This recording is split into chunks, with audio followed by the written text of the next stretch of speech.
അത് സ്ഥിരമായിട്ട് കേൾക്കാറുള്ള ഒരു വേർഡാണല്ലോ തസ്കിയത്ത് തർബിയത്ത് എന്നൊക്കെ ഉള്ളത് അല്ലേ. തസ്കിയത്ത് പറഞ്ഞാൽ എന്താ? സക്കാത്ത് എന്നൊരു വേർഡ് ഉണ്ട് അല്ലേ. ഇസ്ലാം കാര്യങ്ങളിൽ മൂന്നാമത്തതായിട്ട് നമ്മൾ എണ്ണുന്നതാണ് സക്കാത്ത്. എന്ന് പറഞ്ഞാൽ എന്താ ശരിക്കും? സക്കാത്ത് എന്ന പദത്തിന് രണ്ടർത്ഥങ്ങളാണ് ഭാഷാപരമായിട്ടുള്ളത്. ഒന്ന് അന്നുമുവ് എന്നാണ്. അന്നുമുവ് വളർച്ച എന്നാ. അപ്പൊ സക്കൽ മാലു എന്ന് പറഞ്ഞാൽ സമ്പത്ത് വളർന്നു എന്നാ.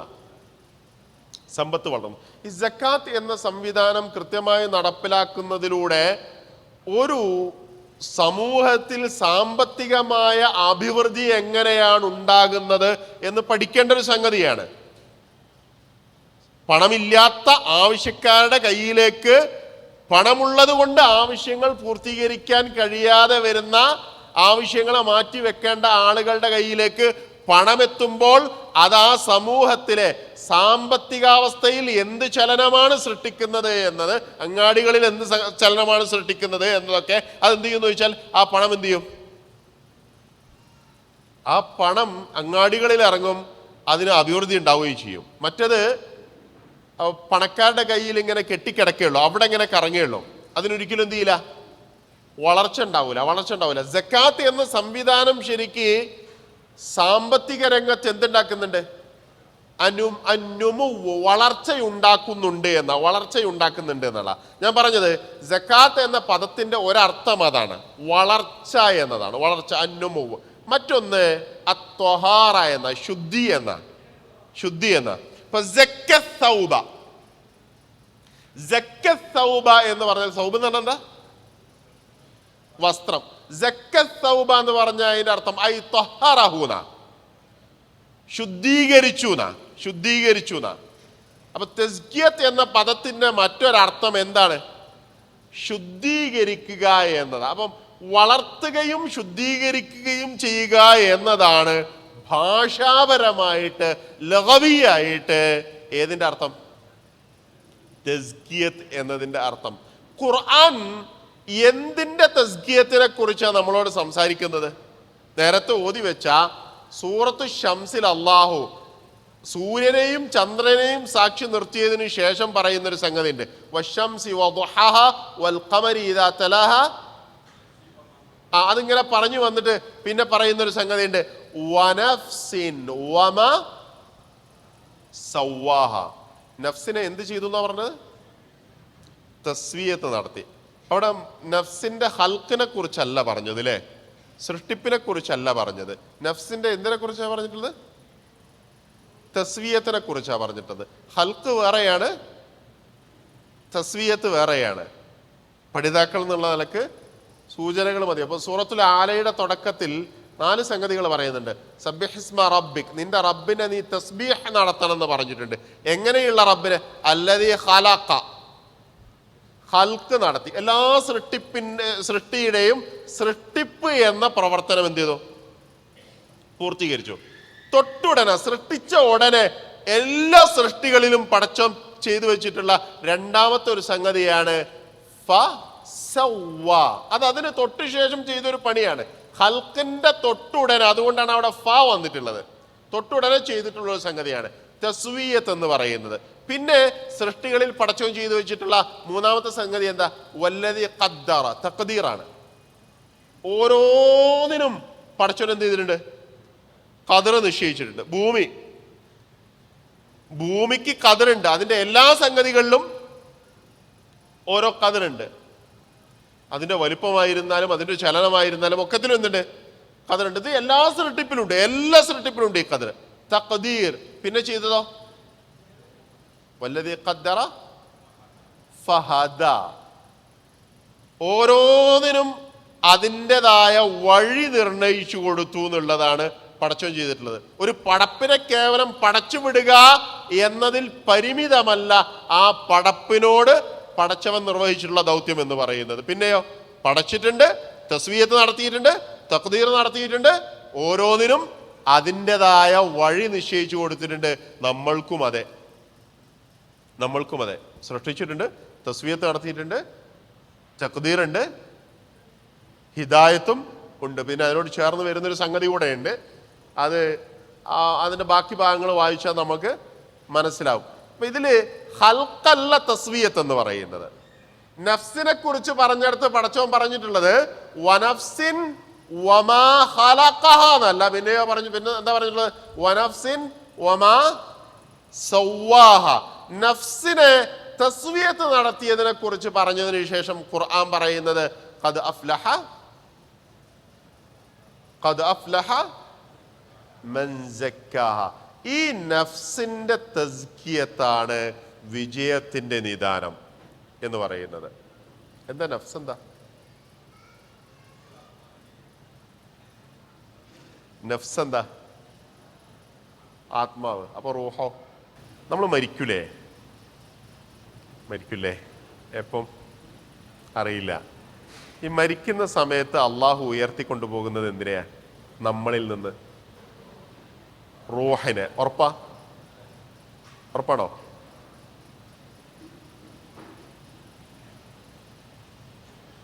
ഇന്നല്ലാഹ യതവഫ. അള്ളാഹു ഉയർത്തിക്കൊണ്ടുപോകും അൽ അൻഫുസ ഹീന മൗതിഹ. അൽ അർവാഹ എന്നല്ല. പിന്നെയോ അൽ അൻഫുസ. മരിക്കുന്ന സമയത്ത് എന്തിനെ ഉയർത്തിക്കൊണ്ടുപോകും? നഫ്സുകളെ ഉയർത്തിക്കൊണ്ടുപോകും. എപ്പം? മരിക്കുമ്പോൾ മാത്രമല്ല കേട്ടോ. വല്ലത്തി ലം തമുത് ഫി മനാമിഹ. ഈ നഫ്സ് പരിപൂർണമായി നമ്മളുടെ നിയന്ത്രണത്തിലുള്ള സംഗതിയല്ല. അതുകൊണ്ടാണ് റസൂലുള്ളാഹി സ്വല്ലല്ലാഹു അലൈഹി വസല്ലമയുടെ ഖസമുകളിൽ, സത്യങ്ങളിൽ പലയിടത്തും വല്ലതി നഫ്സി ബിയദിഹി എന്ന പ്രയോഗം കാണാൻ. എൻ്റെ നഫ്സ് ആരുടെ നിയന്ത്രണത്തിലാണോ അവൻ തന്നെയാണ് സത്യം എന്ന ഖസമ് കാണാൻ കഴിയും. പോട്ടെ. അപ്പൊ അവിടെ പറഞ്ഞത് അള്ളാഹു മരിക്കുമ്പോൾ എന്തിനെ ഉയർത്തിക്കൊണ്ടുവെന്നാ പറഞ്ഞിട്ടുള്ളത്? നഫ്സിനെ ഉയർത്തിക്കൊണ്ടുപോകും. ഒന്ന്, ഈ കുറ്റവാളികളായ ആളുകളുടെ മരണസമയത്ത് അവർ വേദന അനുഭവിക്കേണ്ടി വരും എന്ന് ഖുർആൻ പറയുന്നുണ്ട്. അങ്ങനെ അവരുടെ ശരീരത്തിൽ അതിശക്തമായ ശക്തമായിട്ട് വേദനിപ്പിച്ചിട്ട് മരിപ്പിക്കാൻ വന്ന മലക്ക്, എന്തായിരുന്നു പേര്? മരിപ്പിക്കാൻ വന്ന മലക്കിന്റെ പേരെന്തായിരുന്നു? അതെവിടുന്ന കിട്ടിയേ? അസ്രായിൽ എന്നുള്ള പേരെവിടുന്ന കിട്ടിയേ? ഹദീസുകളിൽ മലക്കുൽ മൗത്ത് എന്നേ ഉള്ളൂ, മരണത്തിന്റെ മലക്ക് എന്നുള്ളൂ. അത് പാട്ട് പാടലുണ്ടല്ലോ അല്ലേ? മലക്കുൽ മൗത്ത് അസ്രായിൽ, അത് പാട്ടേ ഉള്ളൂ. അതിന് പ്രത്യേകിച്ച് അടിസ്ഥാനമൊന്നുമില്ല.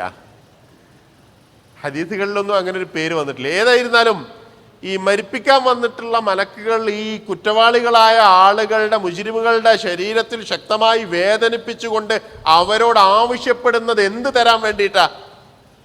അഖ്രിജു അൻഫുസക്കും, പുറത്തെടുക്ക്. എന്തിനെ? നഫ്സുകളെ പുറത്തെടുക്കാനാ പറയുന്നത്, എന്തിനെയല്ല. അഖ്രിജു അർവാഹക്കും എന്നല്ല, റൂഹുകളെ എന്നല്ല. നല്ലവരായ ആളുകൾ മരിക്കുന്ന സമയത്ത് മലക്കുൽ മൗത്ത് വന്നിട്ട്, അല്ലെങ്കിൽ അള്ളാഹുവിൻ്റെ ഭാഗത്ത് നിന്ന് ആ മരണസമയത്ത് അവർക്ക് കേൾക്കേണ്ടി വരുന്ന ഒരു സംസാരം സൂറത്തുൽ ഫജ്റിന്റെ അവസാന ഭാഗത്ത് വരുന്നുണ്ട്. എന്താണ്? യാ അയ്യതുഹൻ നഫ്സുൽ മുത്മഇന്ന ഇർജിഇ ഇലാ റബ്ബികി, നിന്റെ റബ്ബിന്റെ അടുക്കലേക്ക് മടങ്ങിപ്പോയിക്കോ നീ എന്ന് പറയുന്നത് ആരോടാ? അന്നഫ്സുൽ മുത്മഇന്നയോടാണ്. അപ്പൊ മരിക്കുന്ന സമയത്ത് അള്ളാഹു ഉയർത്തിക്കൊണ്ടുപോകുന്നത് എന്തിനെയാണ്?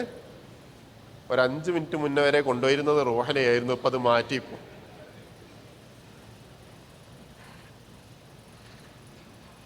അല്ല, നിങ്ങൾ നേരത്തെ ചോദിച്ചപ്പോ റൂഹനെന്നായിരുന്നേ പറഞ്ഞത്, അതുകൊണ്ടാണ് ഞാൻ ആളുകൾ പറയുന്നത് റൂഹനെ. അപ്പൊ ഈ റൂഹും നഫ്സും തമ്മിലുള്ള വ്യത്യാസം എന്താ? മരണം എന്ന് പറയുന്നത് മനുഷ്യന്റെ ശരീരത്തിൽ നിന്ന് റൂഹ വേർപെടുന്നതിനെയാണ് എന്ത് പറയാ? മരണം എന്ന് പറയാം. അപ്പോൾ റൂഹ വേർപെടുന്നുണ്ട്. ആ റൂഹ എങ്ങോട്ടാ പോകുന്നത്? റൂഹുകളുടെ ലോകത്തേക്ക് പോകും. പക്ഷെ റൂഹിനെ കുറിച്ച് കൂടുതൽ സംസാരിക്കാൻ കഴിയില്ല. യസ്അലൂനക അനിർ റൂഹ് ഖുൽ റൂഹു മിൻ അംരി റബ്ബി. എന്നാൽ ഖുർആൻ അള്ളാഹു ഉയർത്തിക്കൊണ്ടുപോകുന്നതായിട്ട് പറഞ്ഞിട്ടുള്ളത് റൂഹനെയല്ല. അത് പിന്നെ എന്തിനെയാ? നഫ്സിനെയാണ്. പക്ഷെ മലയാളത്തിൽ അർത്ഥം പറയുമ്പോൾ ഇതിനൊക്കെ ഒരേ അർത്ഥം പറയുക. അത് മലയാളത്തിന്റെ പരിമിതി എന്നേ പറയാൻ പറ്റുള്ളൂ. നഫ്സ് വേറെയാണ്, റൂഹ് വേറെയാണ്. എന്നാൽ മനുഷ്യനെ നിയന്ത്രിച്ചു കൊണ്ടിരിക്കുന്ന, മനുഷ്യനെ സക്രിയനാക്കുകയും നിഷ്ക്രിയനാക്കുകയും ചെയ്യുന്ന മനുഷ്യന്റെ ഏറ്റവും പ്രധാനപ്പെട്ട ഒരു ഘടകം ഏതാണെന്ന് ചോദിച്ചാൽ അവന്റെ നഫ്സാണ്. അവന്റെ നഫ്സാണ്. ഒരു മനുഷ്യന് ഇപ്പോ നമ്മുടെ ഹൃദയം നന്നായി വർക്ക് ചെയ്യുന്നുണ്ട്, എല്ലാ ഭാഗത്തേക്കും ഊർജം എത്തിക്കുന്നുണ്ട്, ഊർജം ആവശ്യത്തിന് നമ്മളുടെ ശരീരത്തിൽ ഉണ്ടാക്കുന്നുണ്ട്, നമ്മളുടെ ഭക്ഷണത്തിലൂടെയും വായുവിലൂടെയും വെള്ളത്തിലൂടെയൊക്കെ അത് ആ പ്രവർത്തനങ്ങളൊക്കെ വളരെ കൃത്യമായിട്ട്, ഈ ശാരീരികമായ പ്രവർത്തനങ്ങളൊക്കെ വളരെ കൃത്യമായി നടക്കുന്നുണ്ട്. അതുകൊണ്ട് ശരീരം സജീവമാണ്. പക്ഷേ ചില കാര്യങ്ങൾ എൻ്റെ ശാരീരികാവസ്ഥ വെച്ചിട്ട് ചെയ്യാൻ കഴിയുന്നതാണെങ്കിലും എനിക്ക് ചെയ്യാൻ കഴിയില്ല. എന്താ വെച്ചാൽ എൻ്റെ നഫ്സ് പറയാ എന്നെ കൊണ്ട് പറ്റൂല എന്ന് പറഞ്ഞാൽ പിന്നെന്ത് ചെയ്യില്ല, ശരീരം എത്രമേൽ കരുത്തുള്ളതായിരുന്നാലും എന്ത് ചെയ്യില്ല, ചെയ്യാൻ പറ്റൂല.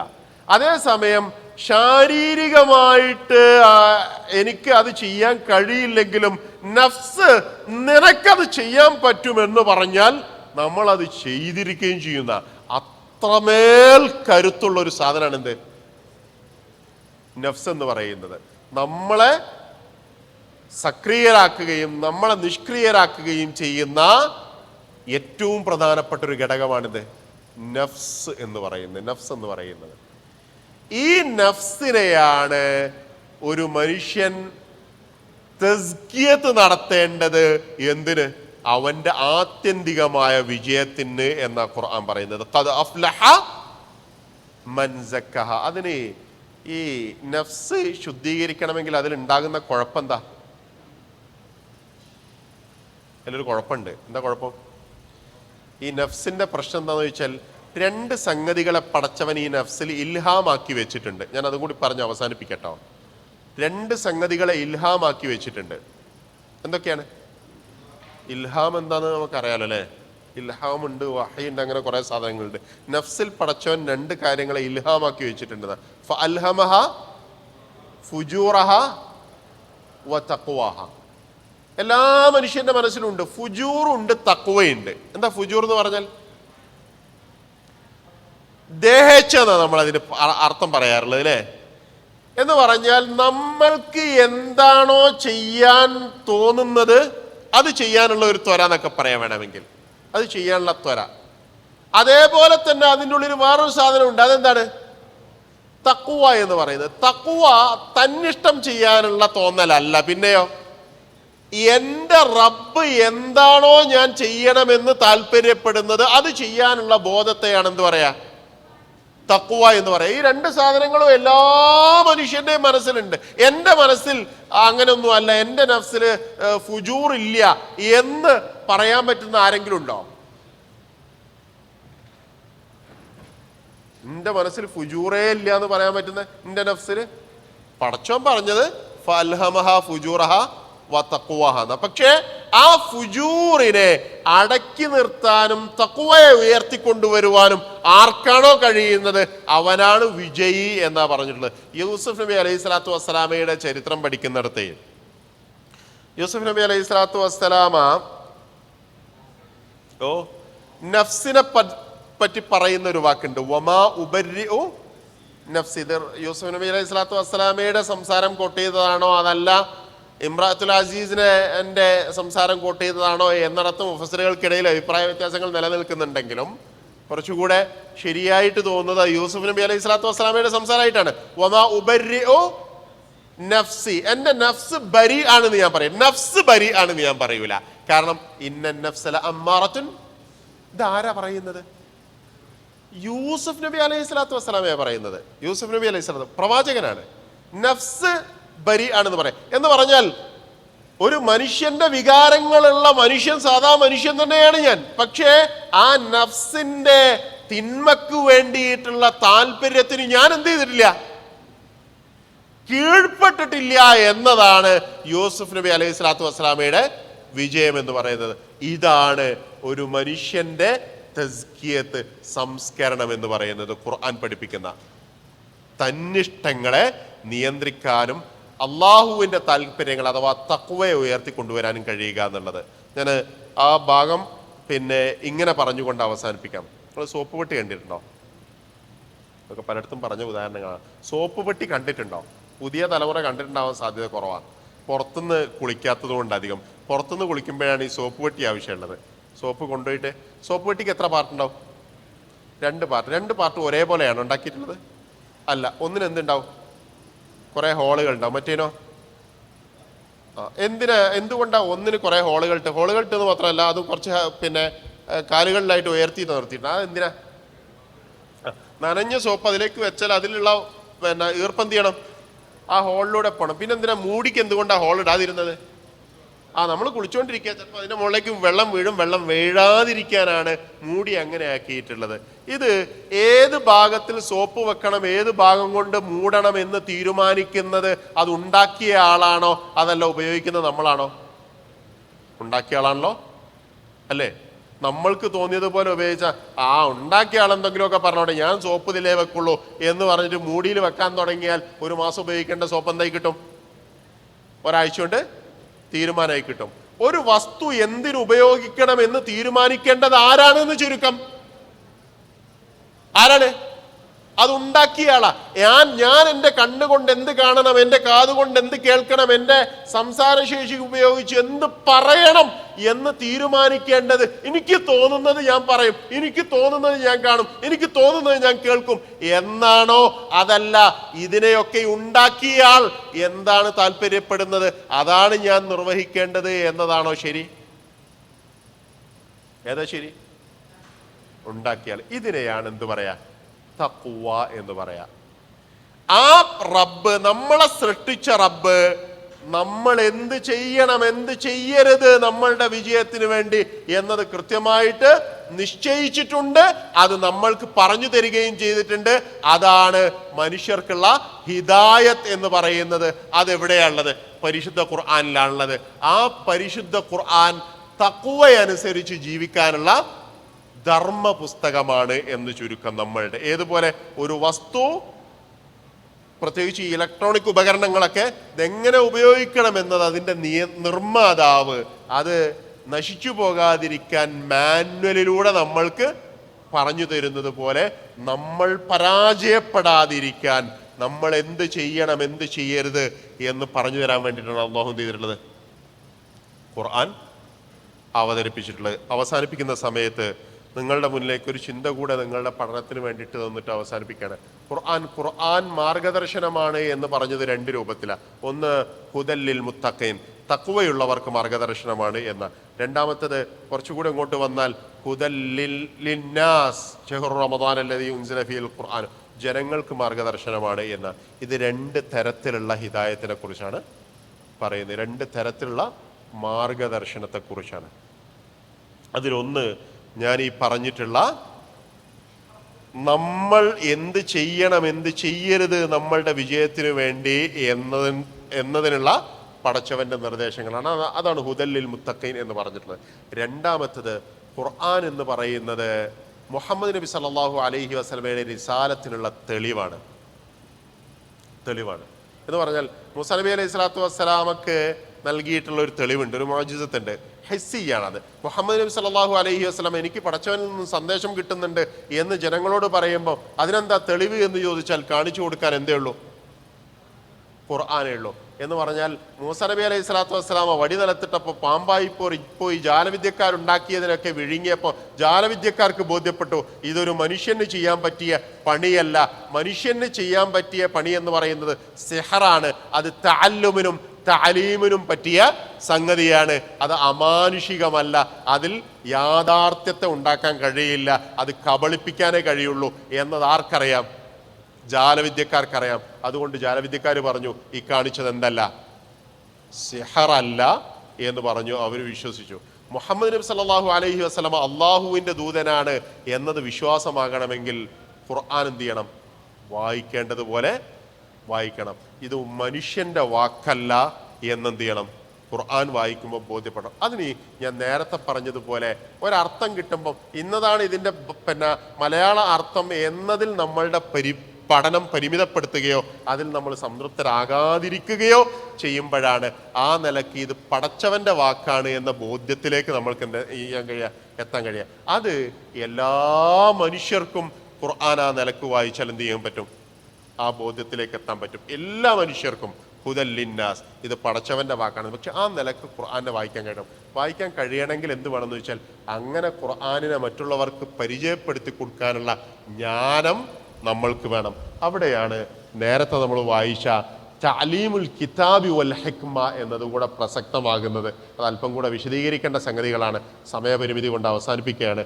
അല്ലാഹു സുബ്ഹാനഹു വ തആല അവൻ്റെ കലാമിനെ കുറിച്ചുള്ള ചർച്ചകൾക്ക് വേണ്ടിയുള്ള നമ്മളുടെ ഈ കൂടിയിരിപ്പിനെ ഒരു സ്വാലിഹായ കർമ്മമായി നമ്മളുടെ ജീവിതത്തിൽ സ്വാധീനം ചെലുത്തുന്ന ഒരു കൂടിയിരിപ്പാക്കി ഇതിനെ മാറ്റുമാറാവട്ടെ. റബ്ബന തഖബ്ബൽ മിന്ന ഇന്നക അൻത സമീഉൽ അലീം വതുബ് അലൈനാ ഇന്നക അൻത തവ്വാബുർ റഹീം. ആമീൻ ബിറഹ്മതിക യാ അർഹമർ റഹീമീൻ. സല്ലല്ലാഹു വസല്ലമ അലാ നബിയിൽ കരീം. അൽഹംദുലില്ലാഹി റബ്ബിൽ ആലമീൻ.